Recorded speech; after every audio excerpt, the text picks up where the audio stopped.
Hello friends, जय हिंद जय भारत। आज हम प्राचीन भारत के बारे में जानकारी प्राप्त करेंगे। प्राचीन भारत के बारे में हमने कल भी एक वीडियो देखा था।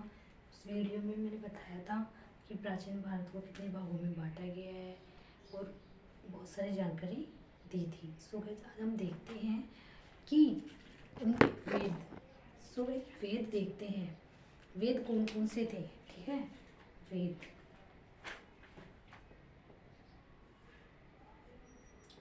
साहित्यिक स्रोत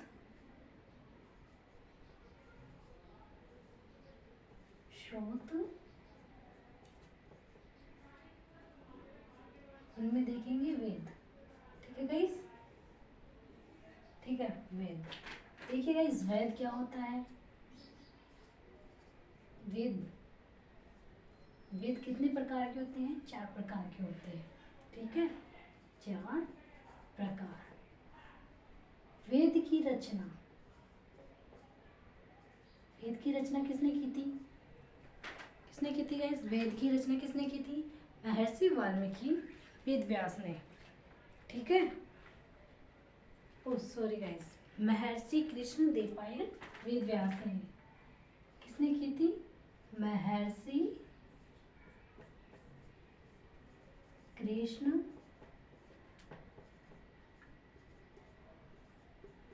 देवराय वेद व्यास, ठीक है गाइस। महर्षि कृष्ण देवराय वेद व्यास ने की थी, ठीक है। इसके बाद हम देखेंगे वेद। देखो वेद क्या होते हैं।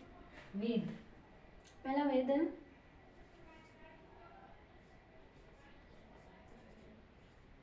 ऋग्वेद, ठीक है गाइस। दूसरा वेद है यजुर्वेद, ठीक है गाइस। थर्ड वेद है सामवेद, ठीक है। इसके बाद चौथा वेद जो है वो है अथर्ववेद, ठीक है। ये हमारे वेद है, ठीक है।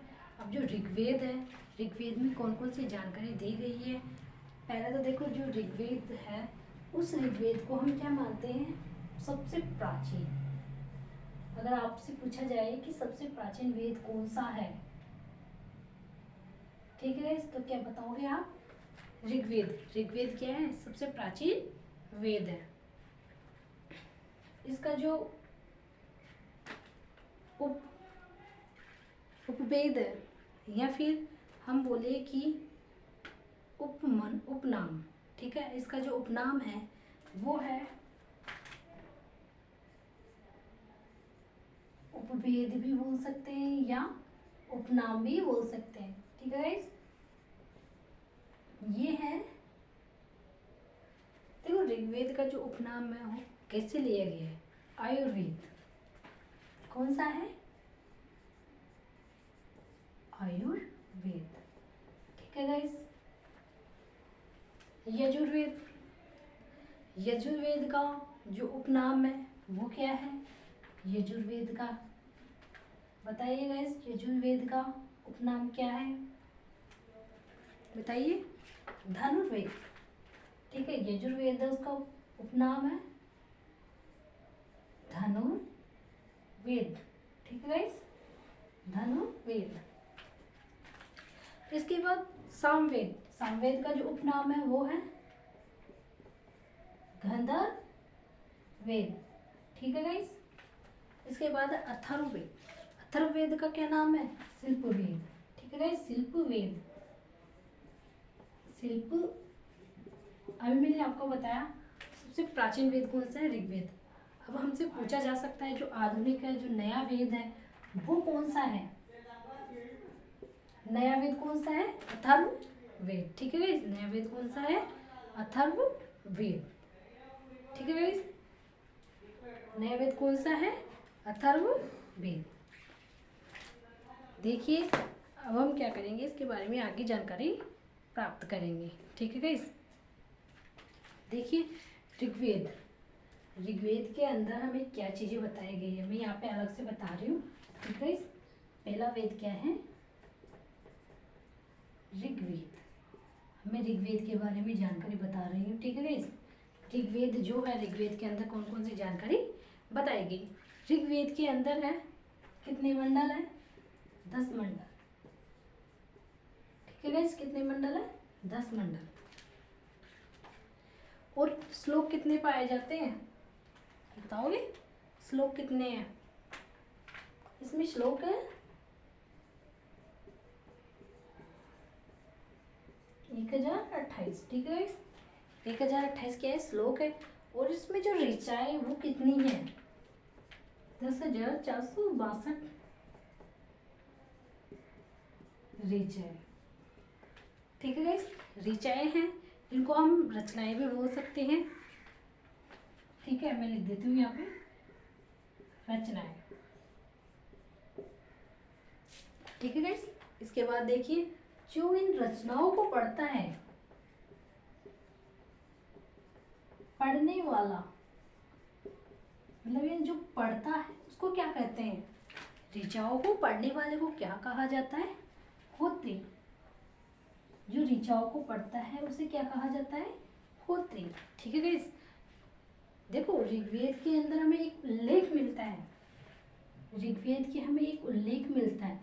किसका उल्लेख मिलता है? गायत्री मंत्र का, ठीक है गाइस। गायत्री मंत्र का जो क्या होता है, हमें उल्लेख मिलता है। देखो अब जो इसमें बहुत सारी चीजें हैं, देखो जैसे कि मैं आपको बताऊं, 10 मंडल थे ना, उनमें से मैं आपको जो मोस्ट इम्पोर्टेंट है उनके बारे में बताती हूँ, ठीक है गाइस। थर्ड किसको समर्पित है? ये है सूर्य देवता को, सूर्य देवता, सूर्य देवता, ठीक है। सूर्य देवता सावित्री,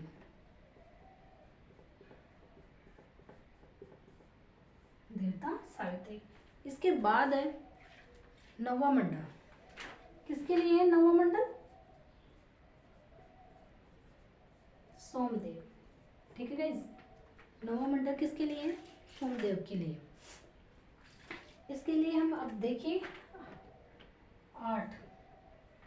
8 किसके लिए हैं? हस्तलिखित ऋचाएं। क्या है? हस्तलिखित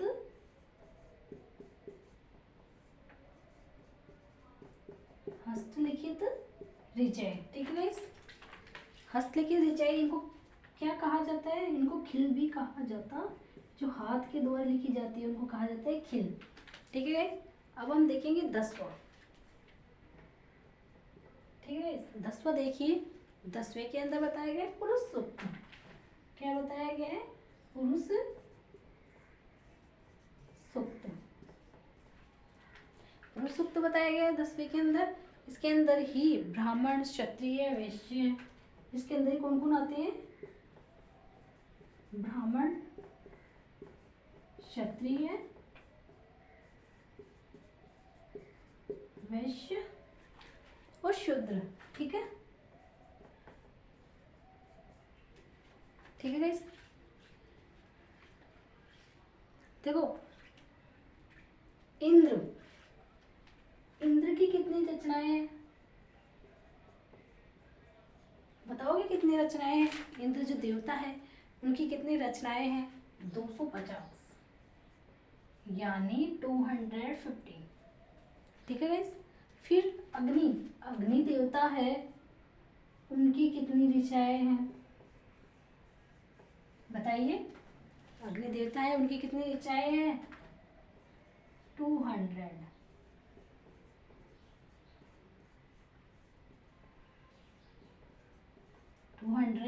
रचनाएं, ठीक है गाइस।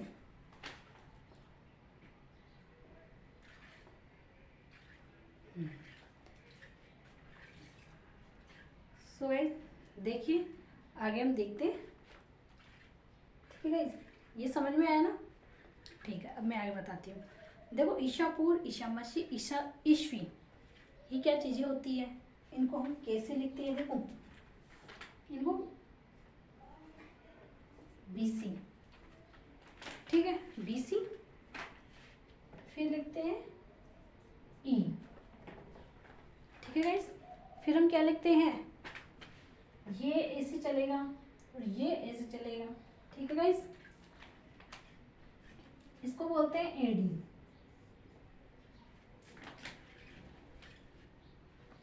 ईशा पूर्व, ईशा पूर्व क्या होता है, ईशा पूर्व, ईशा पूर्व क्या होता है, ईशा मसीह क्या होता है, या ईस्वी क्या होता है। ठीक है, सो देखिए अब मैं आपको बताऊं, देखो ईशा पूर्व किसे कहते हैं, ईशा मसीह से पहले, यानी जब ईशा मसीह का जन्म हुआ था उससे पहले, और ईसा मसीह की जो मृत्यु हुई थी उसके बाद क्या कहा गया, जब जन्म हुआ उससे पहले तो हम कहते थे ईशा पूर्व, जब मृत्यु उसके बाद कहते थे हम ईस्वी। ठीक है गाइस, देखिए अब मैं आपको बताती हूँ विक्रम संवत। ठीक है, विक्रम संवत और शक संवत और हिजरी संवत क्या होती है। देखिए विक्रम संवत,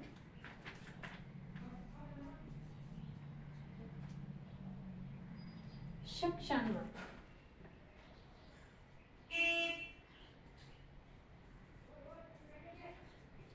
हिजरी। ठीक है, हिजरी संवत। देखिए विक्रम संवत में क्या होता है, 57 या 58। ठीक है, 57 या 58 बताया जाता है। जबकि शक संवत में क्या बताया गया है, जबकि शक संवत में क्या बताया गया है, हमें क्या बताया गया है, जबकि शक संवत में हमें बताइए गाइस क्या बताया गया है, 78।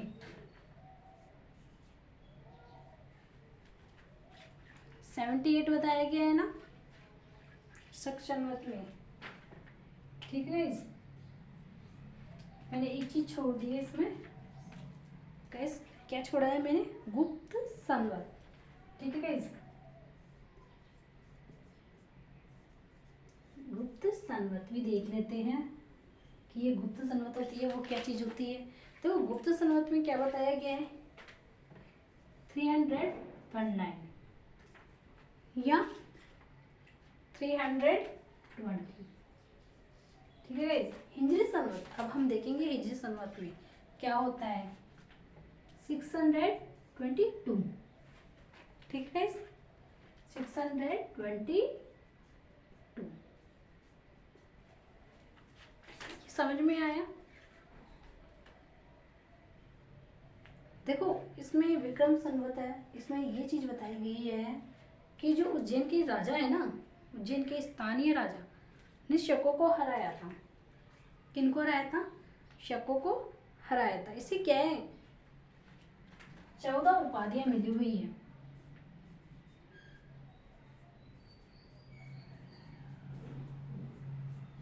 कितनी उपाधि मिली हुई है, 14 उपाधि मिली हुई है।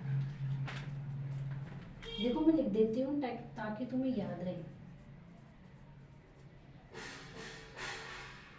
उज्जैन के स्थानीय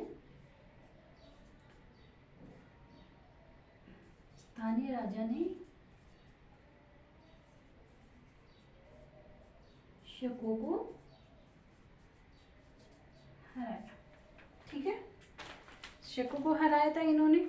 और जो शक संवत है, इस शक संवत में क्या हुआ था, कुषाण वंश, कुषाण वंश का प्रतापी राजा कौन था, शक संवत में कुषाण वंश का प्रतापी राजा कौन था, कनिष्क, जिन्हें राज्यारोहण किया, कब किया था, शक संवत में, यानी 78 में। ठीक है गाइज, ये भी चीज मैं आपको बता देती हूँ। बता दूँ या फिर लिख लोगे। ठीक है गाइज, मैं सोचती हूँ बता ही देती हूँ।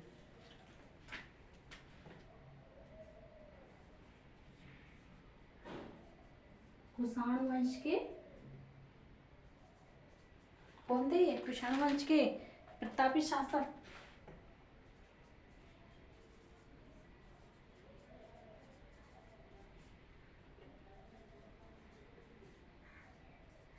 कनिष्क। ठीक है। गुप्त, देखो गुप्त है ये, गुप्त सूर्य, मैं आपको ये अलग से दर्शाती हूँ। ठीक है। गुप्त, देखिए गुप्त के बारे में बता रही हूँ मैं आपको। गुप्त संवत है, उसमें कौन थे? चंद्रगुप्त फर्स्ट। कौन थे? चंद्रगुप्त फर्स्ट ने। ठीक है, फर्स्ट थे, इन्होंने ही क्या किया था, ये शुरू किया था हिजरी संवत। देखिए अब हम देखेंगे हिजरी संवत। ठीक है गाइस, हिजरी संवत के बारे में जानकारी प्राप्त करते हैं। देखिए हिजरी संवत जो थी उसके बारे में जानकारी देखो कि ये क्या है। मुस्लिम धर्म,